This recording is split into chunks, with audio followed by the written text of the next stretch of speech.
All right, live football happened versus the Cleveland Browns on Saturday. Join us as we break down the good, bad, and ugly from this game.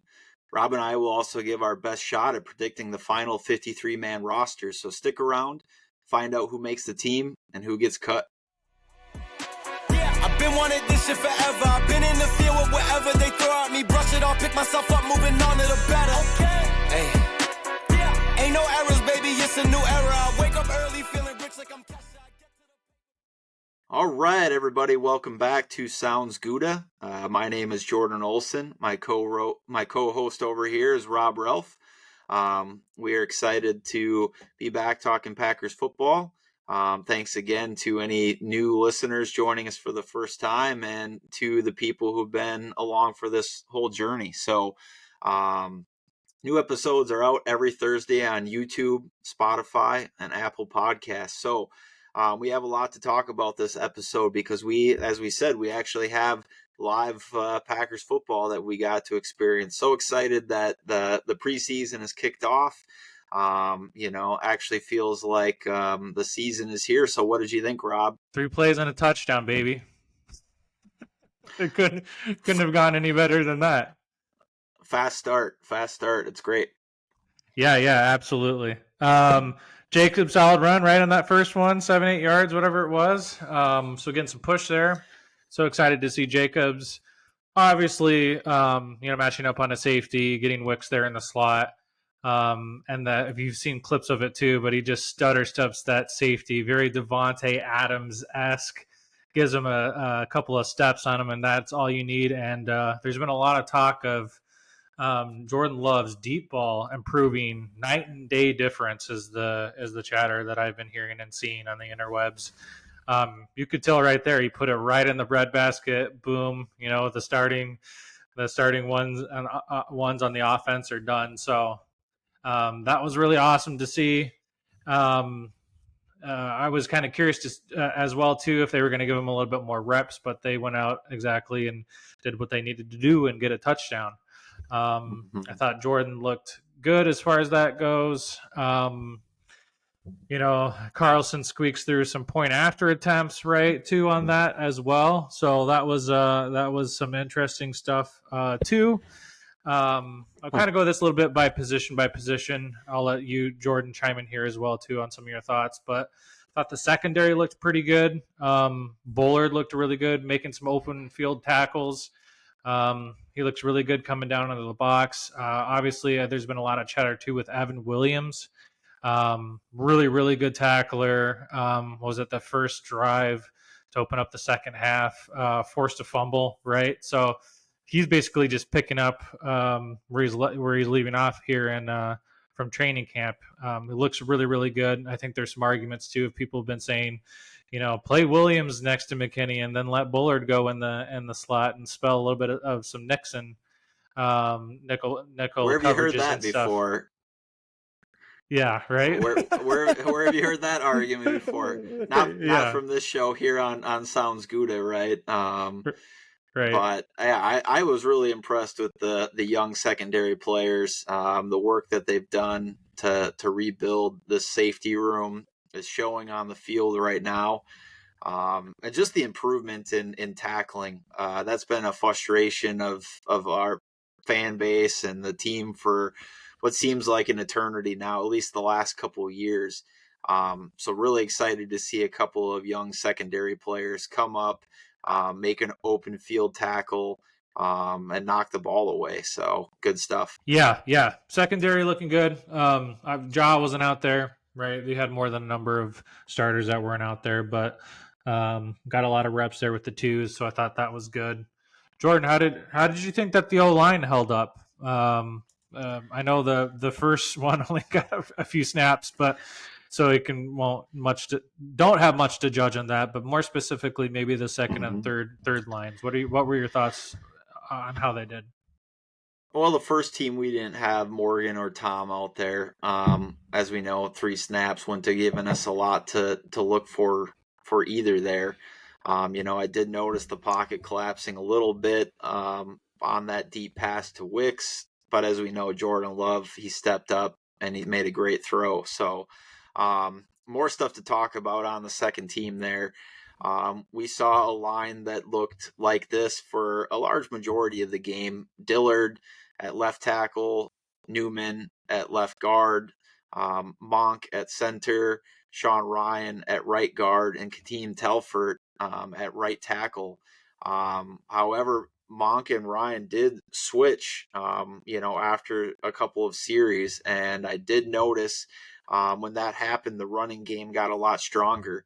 We'll talk about the running backs here in a little bit. I think people were frustrated with A.J. Dillon's performance, but in that combination where Monk was the center and Ryan was the right guard, there wasn't a lot of room for A.J. Dillon or whoever was running the ball at that point in time to go anywhere. So, a part of that can be the Browns probably started putting in their threes a little bit later after they made that switch. You can look into that. But I do feel like the offensive line gelled together, that especially that second unit as the game went on, and got a lot more consistent. So Andre Dillard had a false start, but there wasn't a lot of penalties. It was pretty clean overall. What do you think about the line play? Yeah, I thought they a few ones that stood out. Telford looked pretty good. I was liking what he was doing. Dillard didn't do too bad besides that false start. Obviously, penalties are going to kill you. Jacob Monk is fast. That guy snaps the ball and gets into his gap, I think, faster than I've ever seen anybody do at a center. Seriously. It's just that quick. I don't know, maybe I'm just not used to really, really good, fast, like snapping and getting to your gap and penetrating type of center play, but it looked pretty fast to me, at least on tape. And then Caleb Jones was getting there too, was getting some push there for Emmanuel Wilson. Was it the third and fourth, maybe fifth drives? I know he was in there moving the middle of the line, the defensive line for the Browns on his 5-yard touchdown. So overall, I was pretty pleased. I thought that there was some pretty good play there, and that they held up pretty good. Yeah. Moving over to the other side of the trenches, I thought the young defensive linemen really played well throughout this game and showed some promise. A lot of hype around LVN. If he meets his potential, moving forward in year 2 and year 3, to kind of live up to that first round draft type, look out. Because especially this year where we still have Preston Smith on the roster, we're deep there. But LVN made some plays. He was in the backfield. He got credited for a sack. I think that there's a good chance he could have ended up with another sack, but he kind of pushed a guy right into, I think, Colby Wooden's arms at that point in time. But yeah, who else did you see on the defensive lineman, Rob, that stood out to you? Yeah, Devontae Wyatt. Just wrecking people one-on-one. In fact, he helped LVN on a couple of his get-throughs on the line, some of his tackles, and I believe his sack. He looked real good. I think he came on a stunt over in the center. He was being double-teamed, and then he comes around the center and got right up there to the quarterback. Yeah, and then that's where Lucas Van Ness came in. And then he was lined up against, the left guard, and boom, just straight up beat him and got to it. It's preseason, right? So I know, and I've been hammering on the defense, as I said, every show, but man, he's going to be real hard to keep off the field. Some of the looks they were given to, it wasn't like anything crazy, but when I've seen like the 5-on-5, when they're blitzing the one extra, so they got the one-on-ones, man, they seemed like they were getting a lot of pressure and getting home, which isn't no surprise. We all know that the Packers' defensive line is one of their strengths, but I was really, really liking Wyatt, and then I thought Slayton too for the very limited amount. He's just such a big body, and for him, for what he can do, just eat up a couple of blockers. I thought Slayton had pretty good, but he wasn't in there too much. So, what about you? What did you think? I think. I agree with your points. And, the more and more I think about the rotation along the defensive front, the more and more I think that it's going to be Kenny Clark in there. And then on obvious running downs and short yardage situations, TJ Slayton is going to be in there quite a bit. And when we have to pin our ears back and go after the quarterback, I think, third down, second and long, I think you're going to see a lot of Devontae Wyatt in there. So expect those two guys to rotate next to Kenny Clark a lot, given they're healthy. And yeah, I'm excited. And you throw in guys like Carl Brooks and Colby Wooden, and it's an exciting group.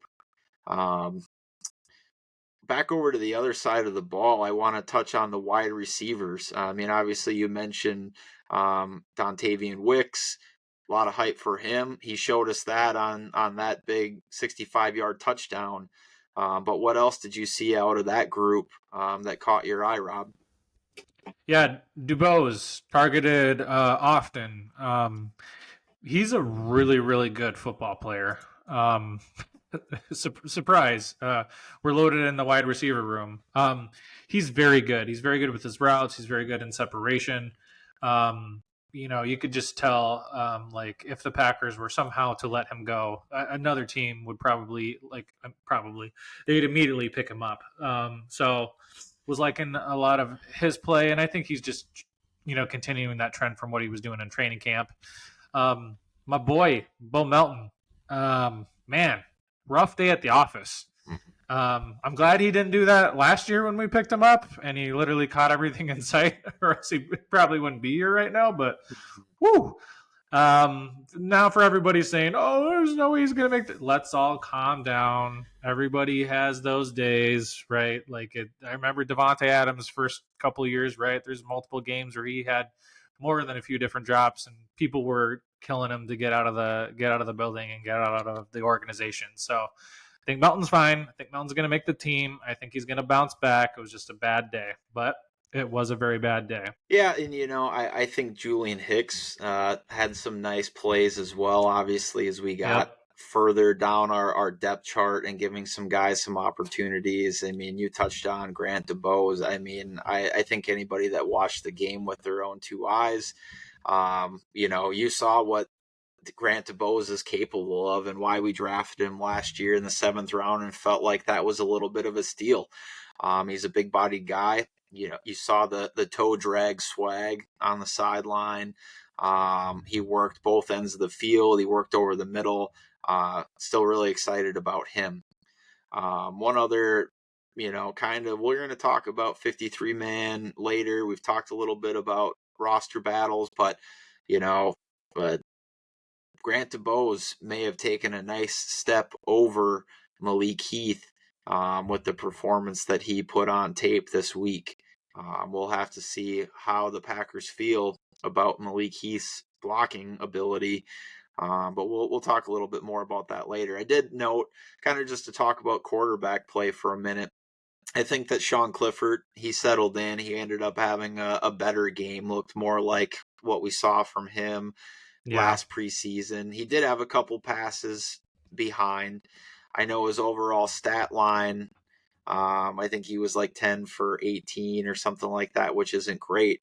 But he also threw 2 passes away, and I think technically needs to count the one that he had to clock the ball, right? So feel better about Sean Clifford than we did, I think, maybe a week or so ago.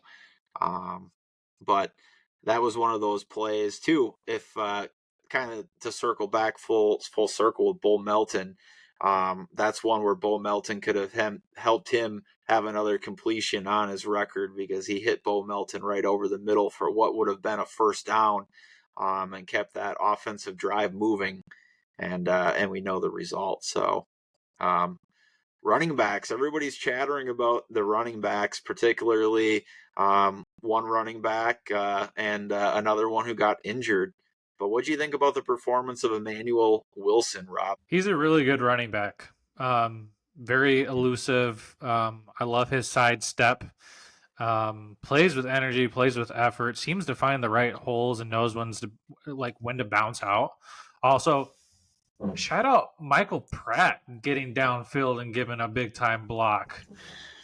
Yeah, that was awesome. Was that was Emmanuel Wilson, was it, or was that someone else? I'm not remembering at this point in time. Okay. No. Anyways, I believe it was Emmanuel Wilson. Could have been one of the other ones, but Michael Pratt getting down there and giving a block in the running game, that was just awesome to see. Yeah, he's really good. And depending on what happens here with Lloyd, I will say the one run I did see from him, it looked really good. They run play to the right. The whole line was shifting to the right. Basically the whole defense followed. Lloyd came to the right, and then you saw this on tape like a million times, right? At USC and South Carolina, and then he bounced it all the way to the left, got one really good block, and got out there for like 10, 11, 12 yards, whatever it was. The hammy gods strike again, man. Like, I don't know what it is with us and freaking hamstrings, but hasn't been good for us. I hope, I don't know the severity of it. I hope that he's okay. But the little I saw from Lloyd, I really liked. And then obviously what we got from Wilson was really good. I believe Howard, Javion Howard got a few snaps here and there too, which did decent, right, too, as well. But the two biggest ones stand out for me was Lloyd's injury and how he looked on that one snap, which was really good. And then Emmanuel Wilson just making tough calls for Goody and the Packers. Yeah, Javion Howard, he's got a little jitterbug in him. I like him as a practice squad option for this team. And Ellis Merriweather had a couple nice runs too. As we said, the offensive line really settled in the later part of the game, and the running backs had a pretty nice day overall, minus A.J. Dillon. But we kind of already litigated that. His opportunities came in a time where I think the offensive line was not really at their best yet.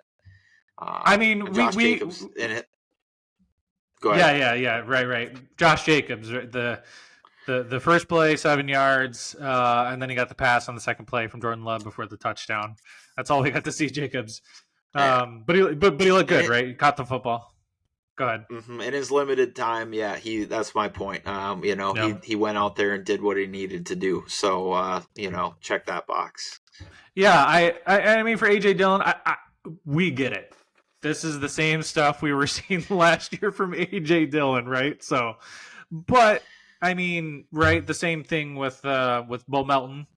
Let's give him a little bit more leeway here. Let's see if the offensive line, throughout a game could settle in and give him a little bit more push. Yeah, would you have liked to have seen him make those short yardage? Of course. Yeah, is it some of the lingering stuff that we saw from last year? Yeah, but let's just settle down. I think Dillon's going to be fine. I think he's going to be a little bit better. I believe he's going to be a lot better from last year. So. Mm-hmm.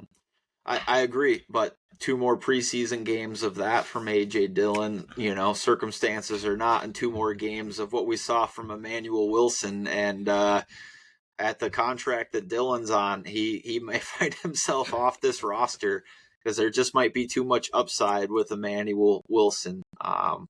We shall see. So I know that Rob pulled some PFF grades. You want to hit us with your PFF grades from the game and who stood out numbers wise? Yeah, absolutely. So anybody who likes PFF, we do know that it's extraordinarily subjective. And really, to me, it either feels like, okay, I'm willing to give this a chance, or I absolutely hate it. So just know we got this from PFF. We thought it was some interesting stats, so we wanted to share it here with you. So PFF highest grade on offense goes on the following. So it's 1 through 5. Dontavian Wicks, 94.3. 2, Jordan Love, 90.3 with his 3 snaps. Julian Hicks, 84.9.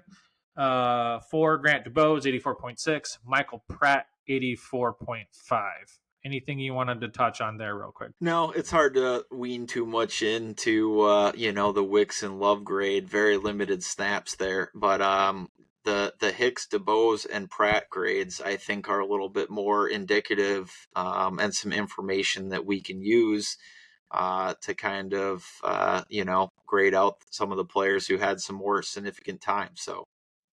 Yeah, and that's where some of the people that do not like PFF, that's, of course, some of their arguments of what we've been seeing too as well. So, highest grade on defense, going 1, my boy Robert Rochelle, 80.5. Hammering on him a little bit from the last podcast, but he's just continuing to stay hot. Love to see it. Number 2, no shocker here for anybody, but Evan Williams, 79.3.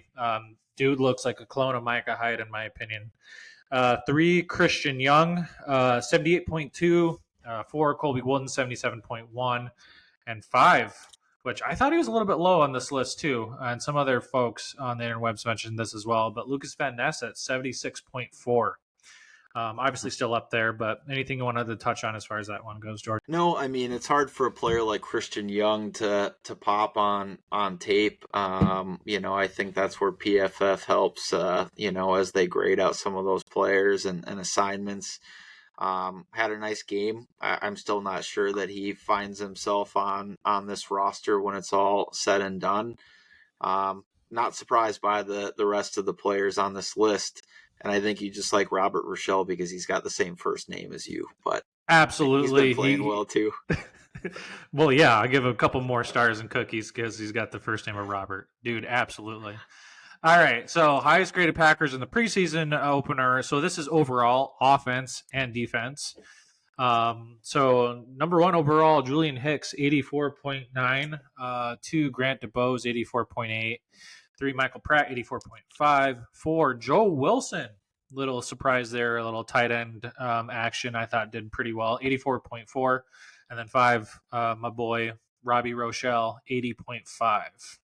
Any thoughts there on the overall? No, you like to see the minimum of 10 snaps. I think it's a little bit more indicative if you watch the game, which if you guys are Packers junkies listening to this, probably you watched the game, you live in Wisconsin, or you did what I did out of state, and you woke up at 7 a.m. this morning and watched the replay on NFL Network and DVR'd the thing so you could watch the plays over again.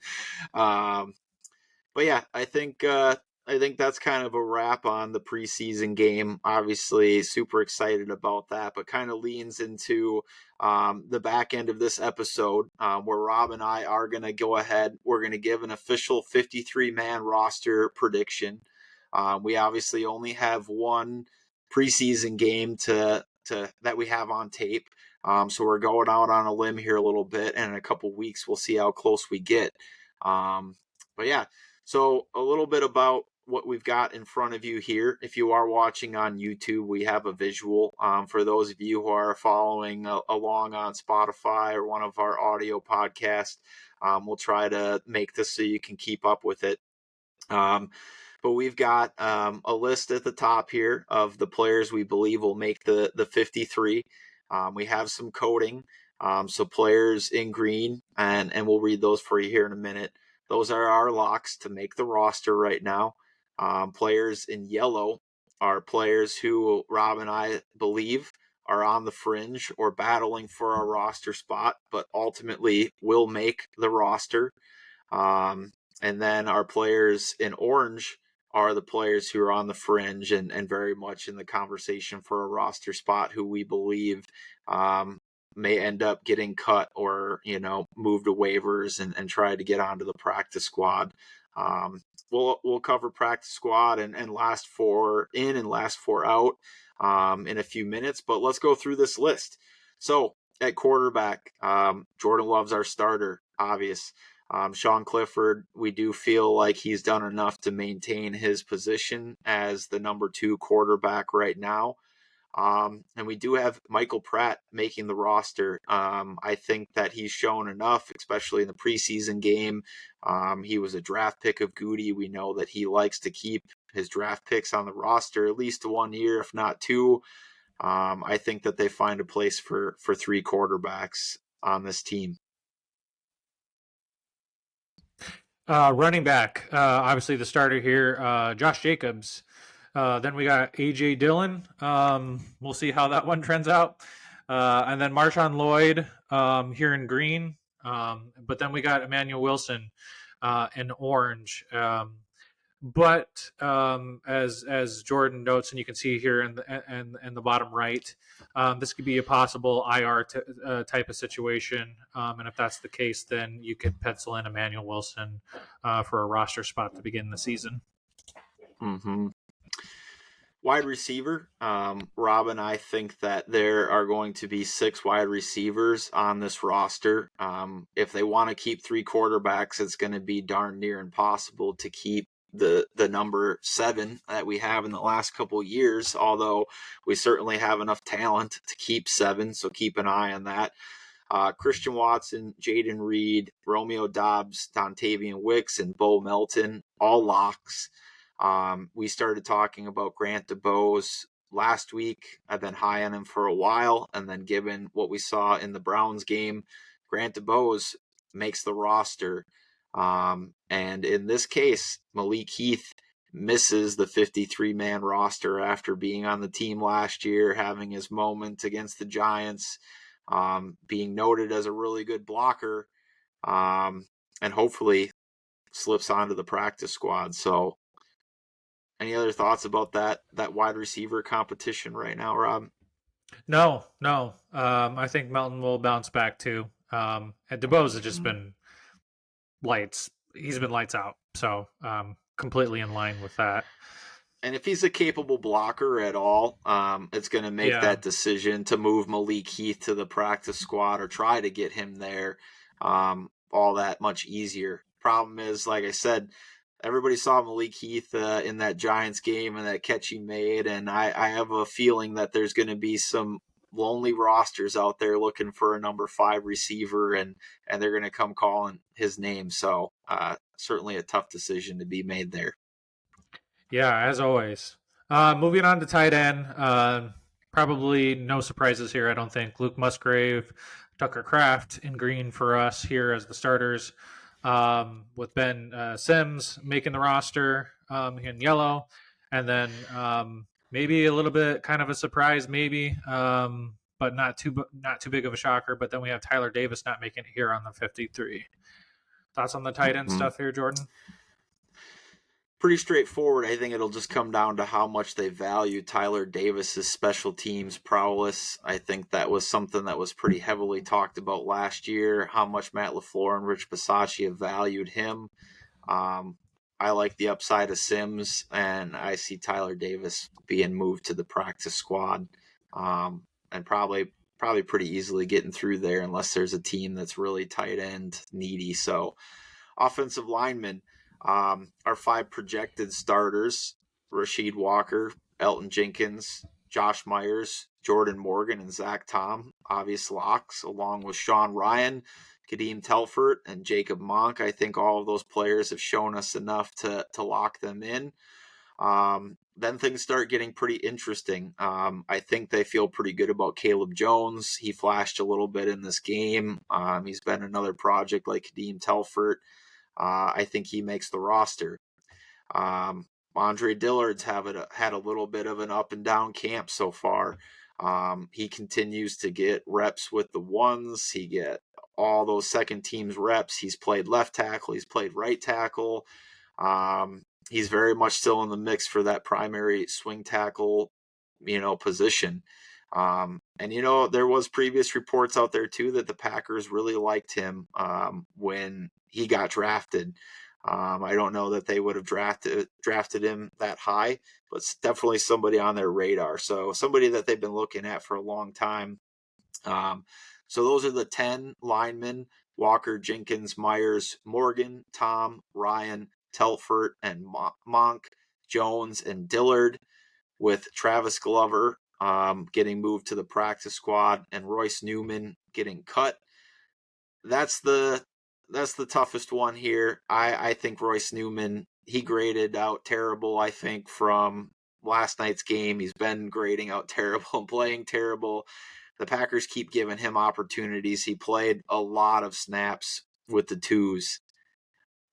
Is it time, Rob, where we finally cut Royce Newman?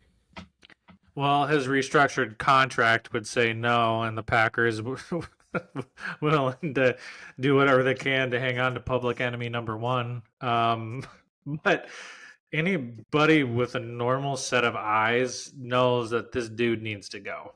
So, but I understand depth is always a thing within the NFL, as well as being a draft pick. But when you're bad, you're bad. And Royce Newman has, like you said, continued to not proven himself at all. So, Yeah, one quick thing before we move on from the linemen is that Travis Glover would be an interesting um, omission from the 53, given the fact that he was a draft pick and Goody usually likes to keep those guys on the roster.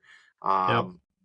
We haven't seen a lot of him this preseason, and if we continue to not see much of him in the next few preseason games, it may be easy to slide him or safely think we can slide him onto the practice squad. So maybe a little bit of a calculated gamble there. So Yeah.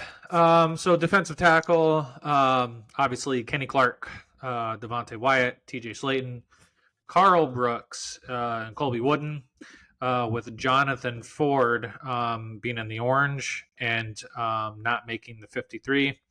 I was talking a little about this with Jordan from before we got on, and I thought that maybe there could be a case for Ford to make it over Wooden.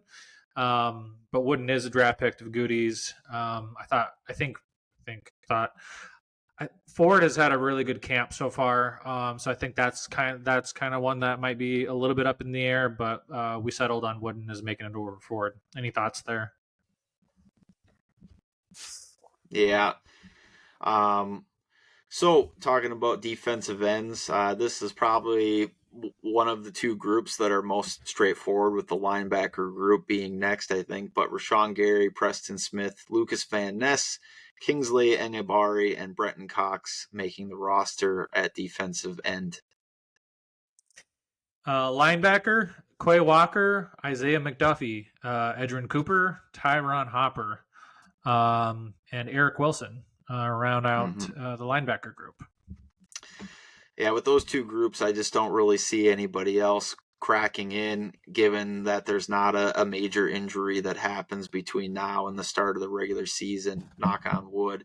But to the secondary and to a group where I think that there's a much larger conversation, I think they will keep 5 cornerbacks on the roster, and there is a potential that they could keep a 6th corner.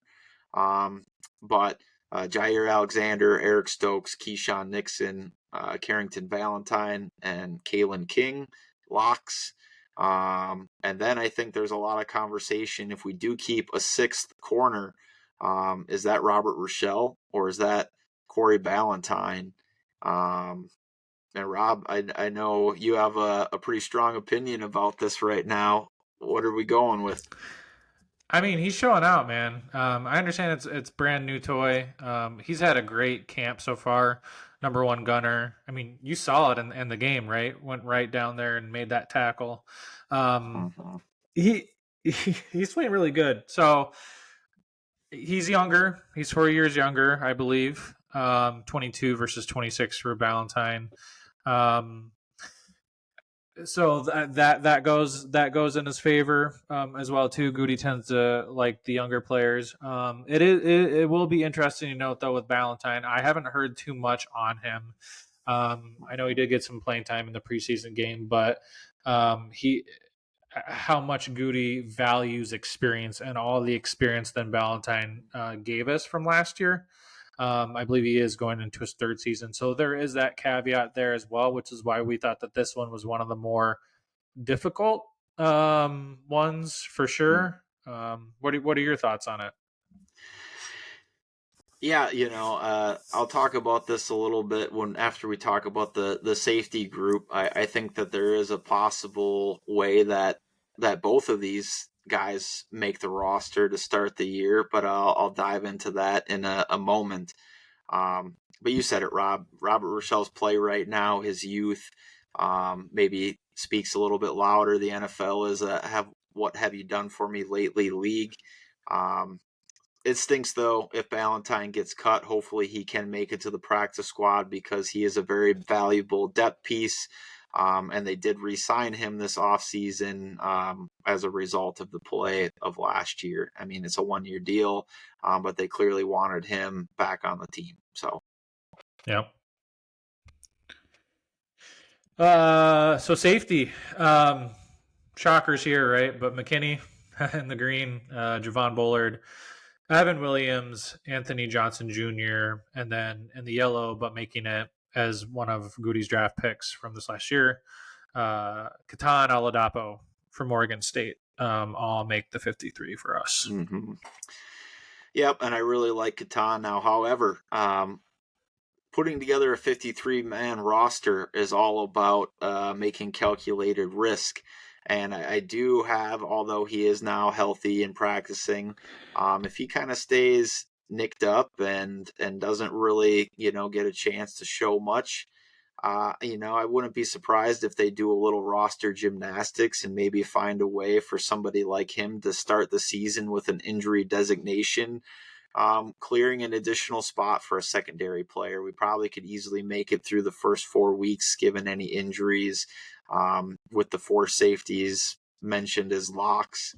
But yeah, I think he's definitely going to want to protect Oladapo and at worst case be a key special teams player this season. So rounding out the specialist, Rob and I have had a number of discussions about this, but we do believe that Anders Carlson ends up winning the kicking job. Right now, it's more or less a coin flip between him and Greg Joseph. However, Carlson is Goody's guy. He's Bisaccia's guy. And if he can continue to kick like he did in preseason game number 1, I think that he's going to win that job. Daniel Whalen's the only punter on the roster. He's a lock there. And Rob and I are going to end our 53 predictions with different opinions here. I do think Peter Bowden is going to win that job. However, I'm afraid that Rob's prediction of Matt Orszag getting that spot might actually be what happens. Yeah, your boy, Peter Bowden. Yeah, I do. I think it's going to be Matt Orszag. I don't know if it's an absolute slam dunk. I'll give Peter Bowden a little bit of a chance, but at this moment, I think it's heavily leaning towards Matt Orszag. So, Yep. So in this case, our last 4 people that earn jobs in this tough thing: Grant DeBose, Robert Rochelle, Caleb Jones, and Andre Dillard. We were debating the kickers being on this list, but really that's a 1-for-1 exercise, so we don't really have to think too hard. One of them's going to make the roster, one of them is not. It's just a matter of who wins that job. First 4 out. Emmanuel Wilson, we've talked about how tough that decision might be. Malik Heath, Jonathan Ford, and Corey Ballantyne. Those are 4 players who will have a lot of intrigue to be picked up around the league. And we'll be basically sweating it out to try to see if those players make it through to the practice squad. So other than that, Tyler Davis and Donovan Jennings are some other notable players. Donovan Jennings has not been healthy. I know we liked him as a UDFA. Good chance that he has an injury designation as well. And then our other notable cuts: Royce Newman, Samori Toure, and Greg Joseph. So you can see our practice squad players. We're not going to spend a lot of time talking about those. But Emmanuel Wilson, Tyler Davis, Donovan Jennings, if he's not on an injury designation, Benny Sapp, Malik Heath, Jonathan Ford, Javion Howard, Luke Tenuta, Joel Wilson. We talked about him a little bit. He'd be a great player to stash and see if we can develop him. Samori Toure, however, wouldn't surprise me if he was a player that ended up wanting another opportunity with another team, maybe potentially making a practice squad with the Packers 2 years in a row. Julian Hicks, Aaron Mosby, Christian Welch, Corey Ballantyne, Seth Waggy, and Travis Glover, with Kenneth Oduwegu making it as a 17th practice squad player due to the NFL International program. So that's what we got for you, folks. So we will go ahead and we will work to close this out for you. We appreciate you all being here to listen. But Rob, why don't you bring us home? Yeah, and as always, too, we know that there's a lot of roster construction nerds out there. So let us know what you think. It's only going to be a couple of weeks away, right? Too. So I keep thinking, man, that's still a while away, but it's really not. It's coming up here pretty fast. So let us know where you think we were right, where we were wrong, what you would change, etc. Just some closing notes. Most starters will not play against Denver per Matt LaFleur. So a lot of time for the 2s and the 3s plus the rookies. And that's just because they do have their joint practice that Friday of that week, and where he's going to use a lot of the time for the ones to get in some reps there too. So from the time that this comes out, we will be exactly 22 days away, a little over 3 weeks from the game in Brazil against the Eagles. Absolutely cannot wait. I think we're all chomping at the bit now after we're starting to get a little bit of taste of some football and some preseason. So just know that every Thursday we do have new Packers content come out on YouTube, Spotify, and Apple Podcasts. So if you are on YouTube, if you like what we're doing, please make sure to hit like and subscribe. Tell a Packer friend or two. We would genuinely appreciate it. Of course, we are on X as well. I am at Robbers79. Jordan is at Olson Jord. You can find that right below down here on the banner. We really appreciate you guys coming on, listening to another episode of us. But until next time, Packers fans, we hope you have a good morning, a good afternoon, and a good night. Go, Pack, go. Been wanted this shit forever. I've been in the field with whatever they throw at me. Brush it off, pick myself up, moving on to the better.